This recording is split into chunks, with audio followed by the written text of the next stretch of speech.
The sound you breath is Kofe FM.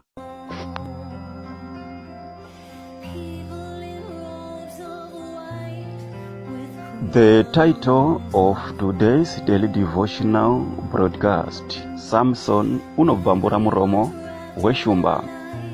Vatongi chapter 14 kuva pa verse 5 kufika pa verse 9.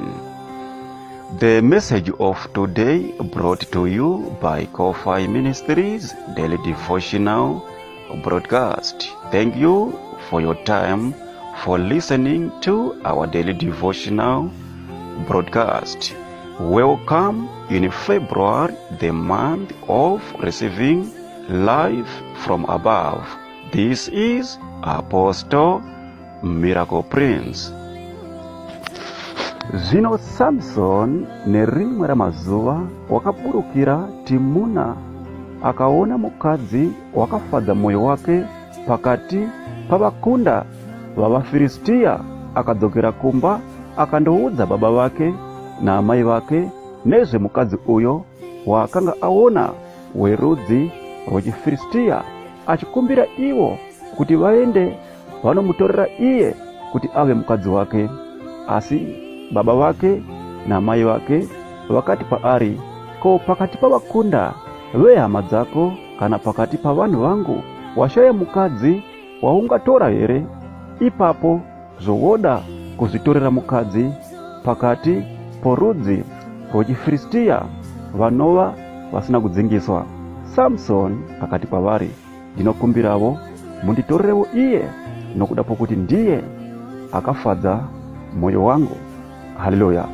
Say, I love Jesus. I love you, my master.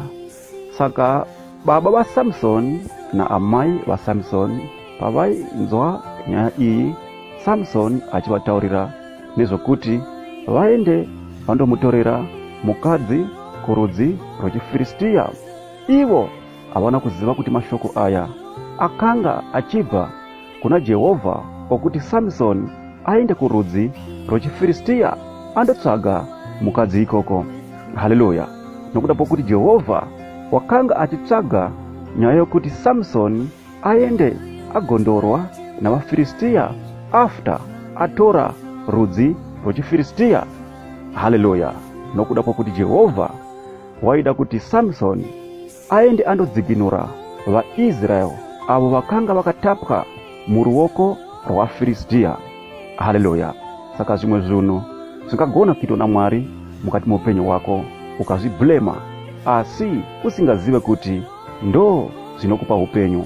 Saka dzidza kugamuchira zvipi nezvipi zvaungapiwa naMwari mukati muupenyu wako, zvisinei kuti zvakashata, zvisinei kuti iwewe unozviona sei, asi nokuda pokuti Jehovha ndivo vanenge vataura, unofana kuti uzvigamuchire.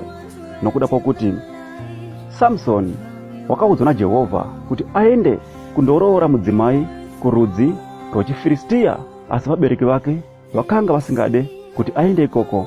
Asi iyi yakanga yenzira yaJehovha yokuti Samson aende kundoroora kurudzi rwechiFilistia kuti agokwanisa kudzikinura upenyu hwevaIsrael avo vakanga vakatapwa nevaFilistia. Hallelujah. Say, I love Jesus. Zvino Samson wakazoti nerimwe ramazuva wakafunga kuburukira Timuna kunova kuya kuvaFilistia kune mukadzi wakanga achiti ndinoda kuroora. Hallelujah. Say, I love Jesus. I love you, my master. Wakatora baba vake na amai vake.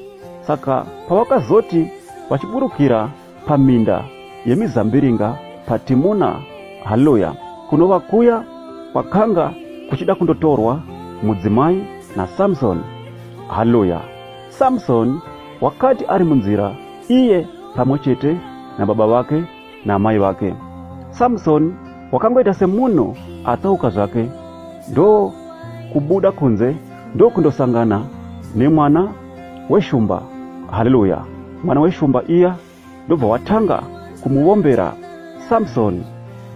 Mweya wa Jehovha ndobva wauya pamusoro pake uye mweya wokuti Samsoni agamuchire upenyu uye nesimba guru mukati muupenyu wake. Mweya uya wakabva wauya pamusoro paSamsoni.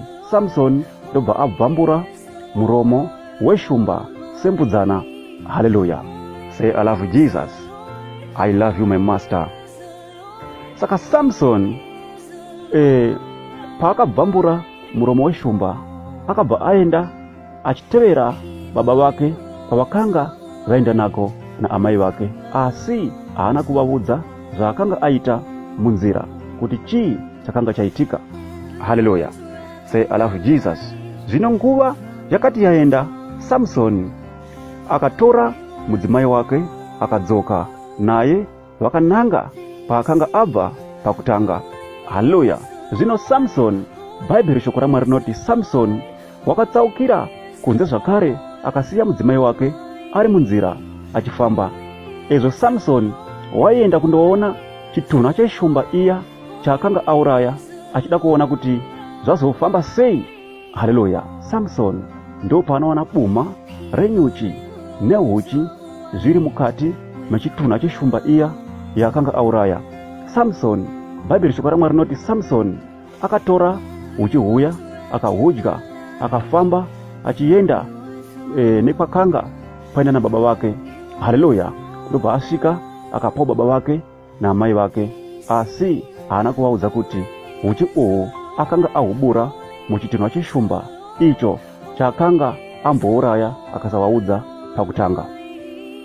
Haleluya. Saka izvi Samsoni paakauraya shumba wakanga uri mucherechedzo wokuti zvose zvakanga zvakabiwa mukati muupenyu hwaSamsoni zvakanga zvadzoswa naMwari. Haleluya. Samsoni apo paakazodzoka bheki akawana muchitunha cheshumba muine buma renyuchi nehuchi zvega, wakanga uri mucherechedzo wokuti zvose zvakanga zvakabiwa mukati muupenyu hwaSamsoni zvakanga zvadzoswa bheki naMwari. Haleluya. Muzuva ranhasi uye mumwedzi uno waFebruary ndinodeclare maropafadzo mukati muupenyu wako. Zvose zvanga zvakabiwa nowakaipa mukati muupenyu wako right now nezita raJesu ngazvidzoswe. Haleluya. Ingava iri marriage yanga yakabiwa nowakaipa right now ngaidzoswe. Ingava iri relationship yakabiwa nowakaipa kana kuti isiri kufamba zvakanaka right now ngaidzoswe uye ngaitanga kufamba zvakanaka mukati muupenyu wako. Ringava riri business risiri kufamba zvakanaka kana kuti rakabiwa nowakaipa right now ngaridzoswe bheki, ngaritenge kufamba zvakanaka nezita raJesu. Chinhu chipi nechipi chisiri kufamba zvakanaka mukati muupenyu wako right now ngachidzoswe nezita raJesu. Gamuchira simba rakaita seraSamsoni, gamuchira simba rakaita seraifamba naSamsoni mukati muupenyu wake right now. Gamuchira simba iroro. Haleluya. Imagine Samsoni upenyu hwake wakanga usingafambi zvakanaka nokuda kwemweya yakanga iri mukati muupenyu wake, asi pakangodhifita shumba chete. Haleluya. Akabva aona huchi wakanga huri mukati meshumba iyoyo. Haleluya. Pauchangodhifita muvengi wako uchabva watanga kuona maropafadzo ayo anga akabatwa nowakaipa, ayo anga akabiwa nowakaipa mukati muupenyu wako. Ndinotaura huchi nemukaka mukati muupenyu wako. Ashakatale mahaya. Jesu ngavakurangarire tiri mumwedzi uno kudai. Jesu ngavadzikinure upenyu wako. Jesu ngavadurure maropafadzo nenyasha mukati muupenyu wako. Laruja kataya ribazuta limahanda yabrahaza kataya nezita raJesu chose chakabiwa ngachidzoke. Yabrahanda satalia yebrohondi zikataya. Baba, nezita raJesu ndinotaura nyasha. Yabrahande zeta librahanda, yabrahande zete librahanda. Simba rakaita seraiva naSamsoni, receive it now. Yabrahande librahanda zata librahanda, yabrahande librohondo, yabrahande ligrahanda, yebrohondo librahanda, yakate librohonda, yebrohondo librahanda nezita raJesu. Haleluya.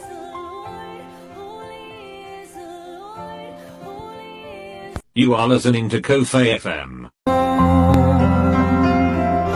People in robes of white with crowns of gold. Every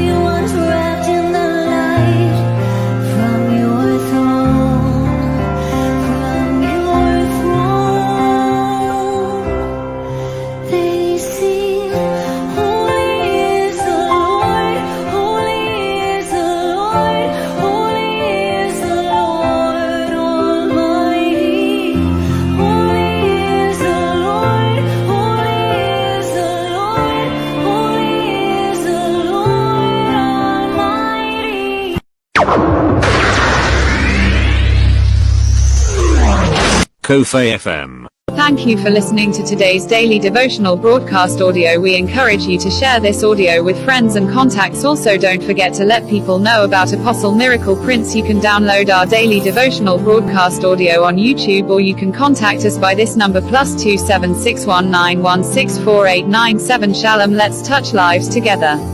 To God be the glory.